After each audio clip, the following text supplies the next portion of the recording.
বরং তোমরা দুনিয়ার জীবনকেই বেশি প্রাধান্য দিচ্ছ। ওয়াল আখিরাতু খায়রুন ওয়া আবকা।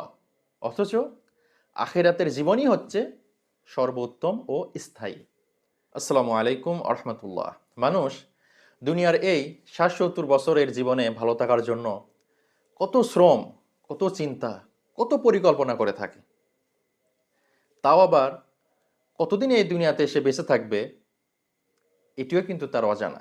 সে জানে না যে এই দুনিয়াতে সে কতদিন বেঁচে থাকবে। তারপরেও এই দুনিয়াতে ভালো থাকার জন্য তার কত শ্রম, কত চিন্তা, কত পরিকল্পনা। সে 24 আওয়ার্স শুধু চিন্তা করে কিভাবে দুনিয়াতে ভালো থাকা যায়। অথচ কিন্তু সে জানে না সেই দুনিয়াতে সে কতদিন বেঁচে থাকবে। কি আশ্চর্য বিষয়, তাই না? সে কিন্তু জানে না সে দুনিয়াতে কতদিন বেঁচে থাকবে। তারপরেও সে কত চিন্তা করে যাচ্ছে ভালো থাকার জন্য, কত পরিকল্পনা করতেছে, কত শ্রম দিচ্ছে। আর যেখানে সারাটা জীবন থাকতে হবে, আখিরাত, সেই জীবনে ভালো থাকার জন্য না আছে তার কোনো চিন্তা, না আছে কোনো তার পরিকল্পনা। সে জীবনে ভালো থাকার জন্য তার কোনো চিন্তা নাই, তার কোনো পরিকল্পনা নাই। সে শুধু ক্ষণস্থায়ী দুনিয়া নিয়েই ব্যস্ত, দুনিয়াকে নিয়েই চিন্তা করতেছে। তার সব কিছু শুধুমাত্র দুনিয়া কেন্দ্রিক। সে তার চিরস্থায়ী জীবন আখিরাত এই বিষয়ে সে একেবারেই উদাসীন।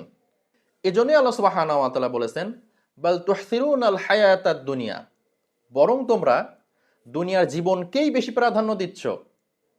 ওয়াল আখিরাতু খায়রুন ওয়া আবকা। অথচ আখিরাতের জীবনই হচ্ছে সর্বোত্তম ও স্থায়ী। হায় আফসোস, অধিকাংশ মানুষ তারা স্থায়ী এবং অস্থায়ী এই দুটির মধ্যে হয়তোবা পার্থক্য করতে পারে না।